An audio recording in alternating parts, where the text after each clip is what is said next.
ఇంకేముంది ఒక చిన్న డిజైన్ చేసి ప్రభావం ఇస్తే తీసుకొస్తాడు. ఆ హౌస్ హోల్డ్లో మనం చదువుతున్న పిల్లలు స్కూల్కి వెళ్తున్నారా లేదా, చదువు డ్రాప్ ఫ్యామిలీస్ అసలు ఏదైతే వెరీ సింపుల్ కాన్సెప్ట్ యాప్ ఇచ్చినారు సార్ డైరెక్ట్ టీవీడీసీ చర్చు వాళ్ళు అకౌంట్ టేబుల్ కింద పట్టుకోకపోతే నువ్వు వేరే అప్రోచ్లో నీకు ఏం చేయాలో తెలియదు కదా. మీరు ఇచ్చిన పాపులేషన్ ఫిగర్స్ కరెక్టేనా? ఈ పాపులేషన్ ఫిగర్స్ యానాదిస్ 73,468, ఎరుకుల 36,222, శుభ్రవి 11 సెన్సెస్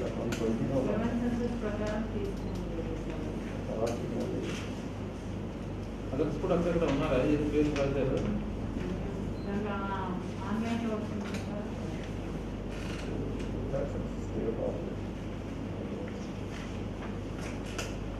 ఇప్పుడు వీళ్ళ హౌస్ హోల్డ్ డీటెయిల్స్ ఉన్నాయా మీ దగ్గర? మా దగ్గర ఉన్నాయి. ఎక్స్ట్రా చూపిస్తున్నాయి. What about others?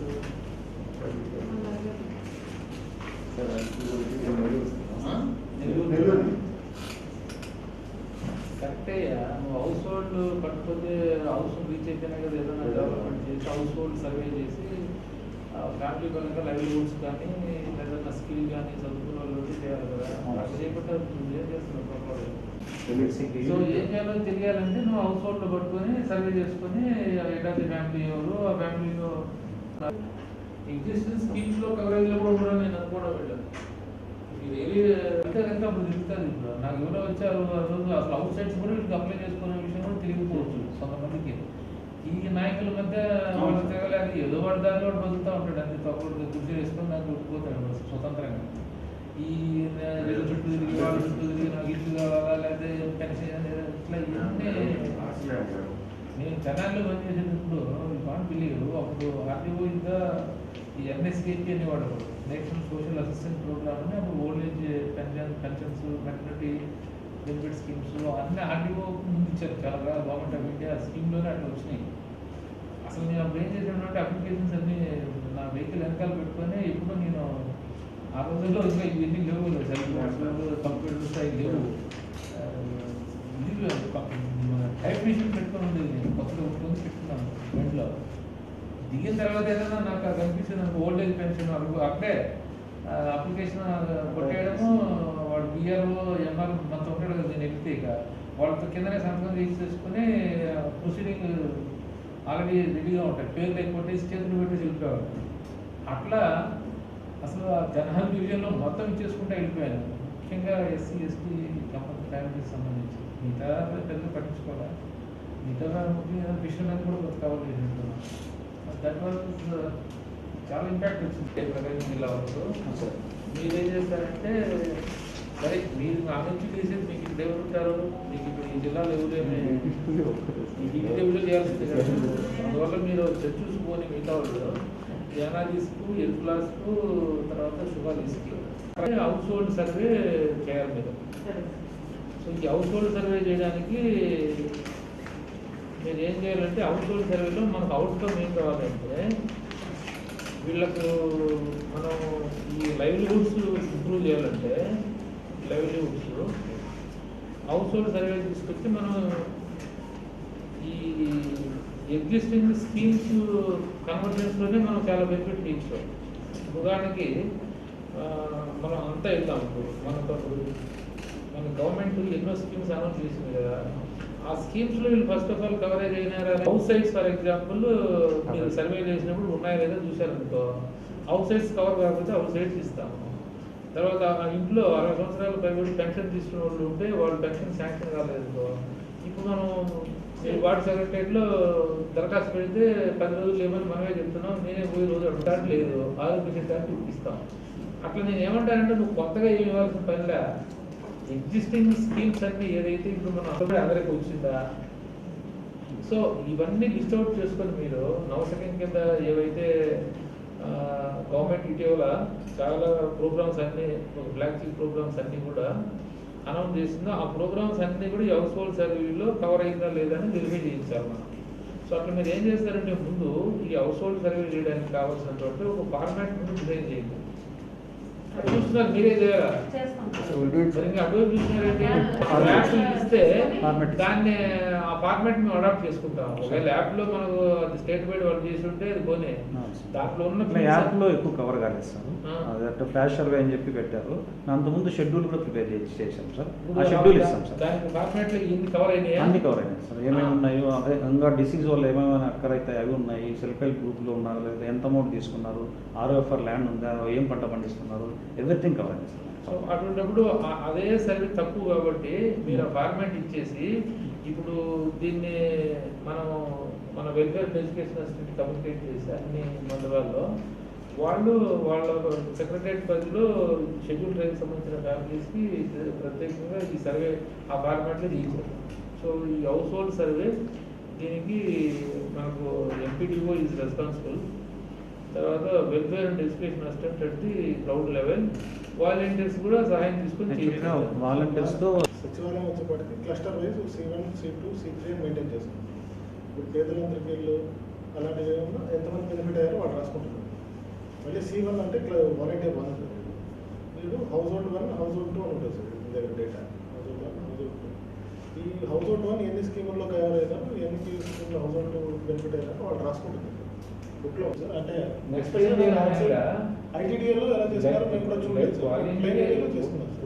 Volunteer house hold సర్వీస్లో ఏదైనా ఒక ట్రైబల్ ఫ్యామిలీ ఉంటే ఆ ట్రైబల్ ఫ్యామిలీకి ఇప్పుడు మనం ఇచ్చే ఫార్మాట్లో హార్డ్ కాపీ తెప్పిస్తున్నాము.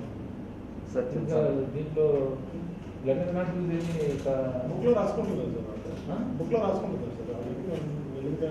ఆల్రెడీ ఎప్పుడు చూసుకుంటే చెప్పండి. ఐటీడీ ఏరియాలో మనం స్పెసిఫిక్గా వెళ్ళి చూడలేదు సార్. కొన్ని సెక్రటరియట్స్ కానీ వాలంటీర్ కానీ ఎలా తీసుకున్నా మనం చూడలేదు కాబట్టి ఆ ఏరియాలో జూన్లో అయిపోయింది సార్. అదేదో మళ్ళీ పార్వతీపురం కూడా సర్వే సరిగ్గా రాలేదని చెప్పి తర్వాత ఫ్లాష్ సర్వేని ఒకటి ఇచ్చేస్తాను సాఫ్ట్వేర్ యాప్లో మళ్ళీ వాలంటీర్తో నేను సర్వే కూడా వ్యాలిడేషన్ చేస్తారు.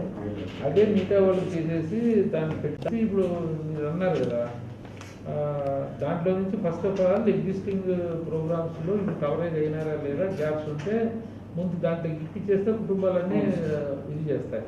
ఇంకా లాంగ్ టర్మ్లో మనం ఎడ్యుకేషన్ తీసుకున్నప్పుడు